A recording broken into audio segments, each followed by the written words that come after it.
What I can appreciate about Passport Bros is I think it's an effective flag being raised for Western women as well. I'm not necessarily saying that they're going to find someone. I'm not saying that they're not going to get screwed over. I'm not even necessarily saying that I would encourage men to go do it. Like you said, if you want to, cool. The motivation for it is the fact that men are still expected to act very traditionally. They're expected to be very chivalrous. They're expected to be protectors. Maybe they're not expected to provide to the...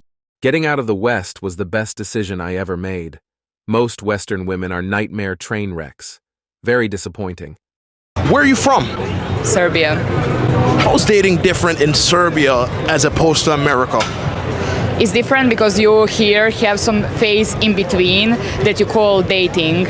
So me and you now can go out for 6 months. We are acting like we are in a relationship, but we are dating. In Serbia, that doesn't exist. If you're going out for some time, you're already in a relationship. There is nothing in between. So there is no dating. And when I came here, that was the first surprise for me. Like, what's going on? What is dating? So we are not together, but we are acting. We are doing everything the same like we are together. That's the difference. So there's no talking stage, no preliminary. It's if I meet you and we go out, we're together. No, there is a talking stage, but as soon as you pass that boundary with someone, you have something with someone, we have to define that. Or it's a relationship or we are done. Like there is nothing like in between. Like we are seeing each other, but we still can see the other people. No, like you're or in or out.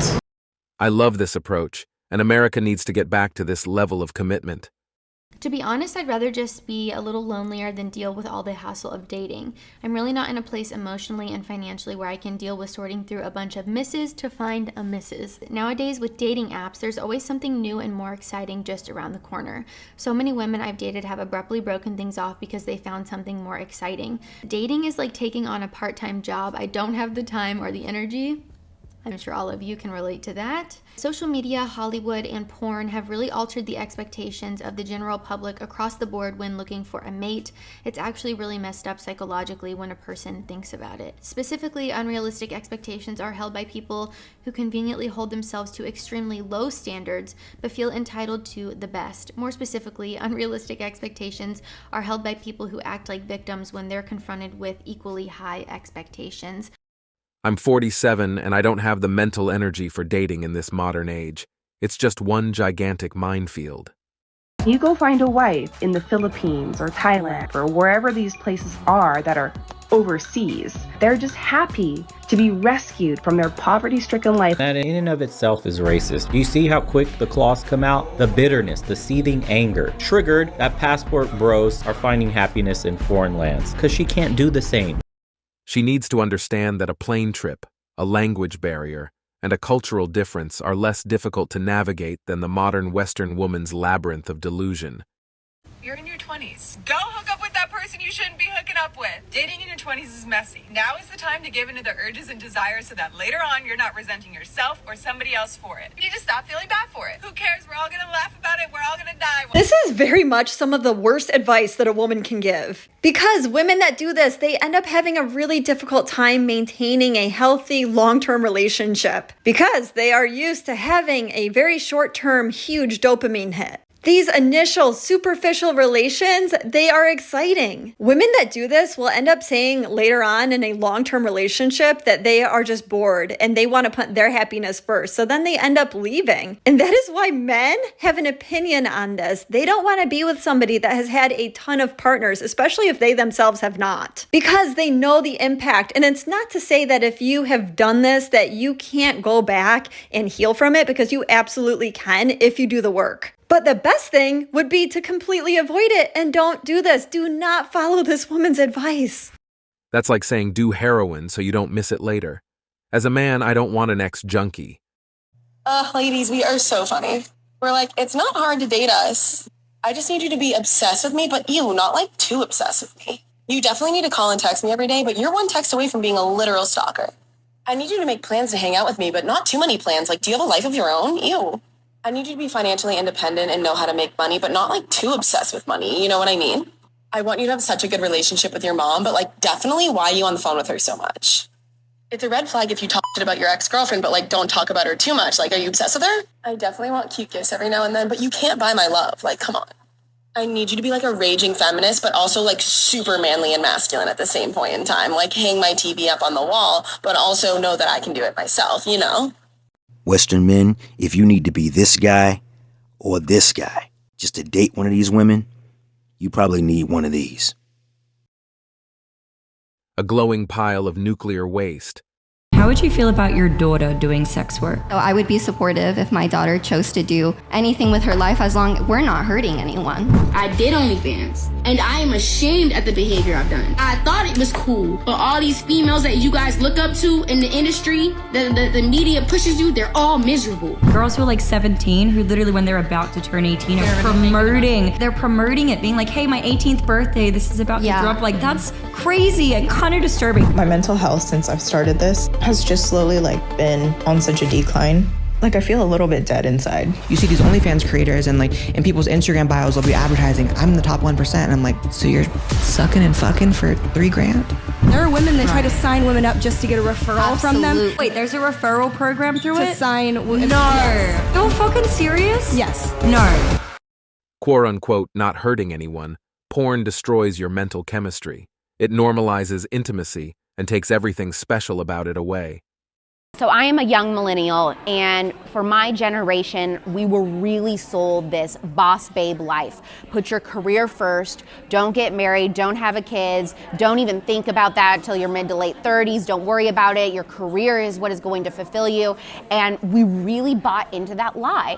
And so many millennials, and some older than me, they did do that, and then everyone realized, oh wait, now I have the big promotion, I am making a lot of money, women are by the way, the left doesn't want to talk about this, but women are out earning men, I mean, to and from, that this wage gap thing is such BS, but they have all of that, but they still feel like they're missing something. And the truth is that we were made for more. We were made to pour into a family and a husband and have children, and that is what is going to fulfill you. At the end of the day, like your career, at the very end of your life, how much money you made and everything isn't going to matter, but who's going to be at your bedside on your deathbed.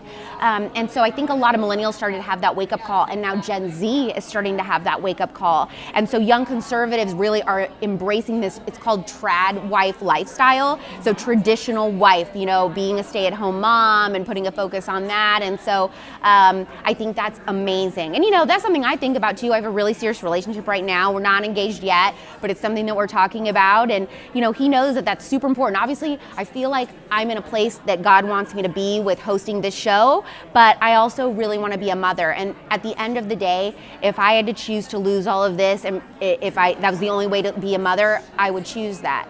And we'll see what ends up happening. Maybe there's a way for me to balance both a little bit, but I think a lot of girls are waking up to the fact that family really is everything and putting more of a priority back on that. And so I cannot wait to see how Gen Z really takes that back.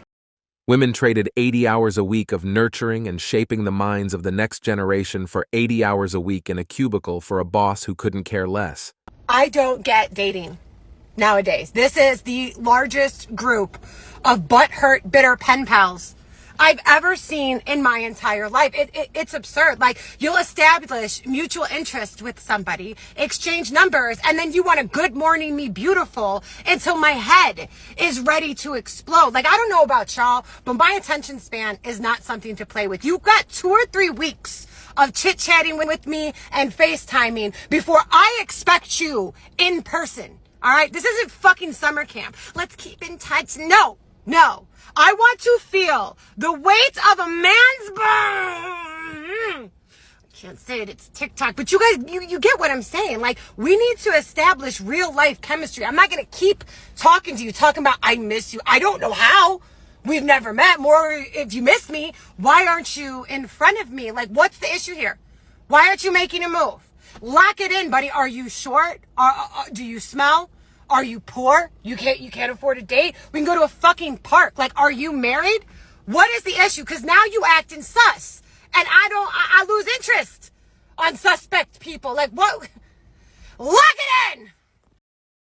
Gee, 50 years of women criminally abusing men in the divorce courts, and now men don't want to get married. Who could have seen that coming? Would you date a girl who's on OnlyFans? No. But I respect the hustle, though. but couldn't be for. Nah, that's not me, but I respect the hustle. What if she was on OnlyFans after her dad was hospitalized and she has to pay the hospital bills? I don't know. Am I already in a relationship with this woman? Yes.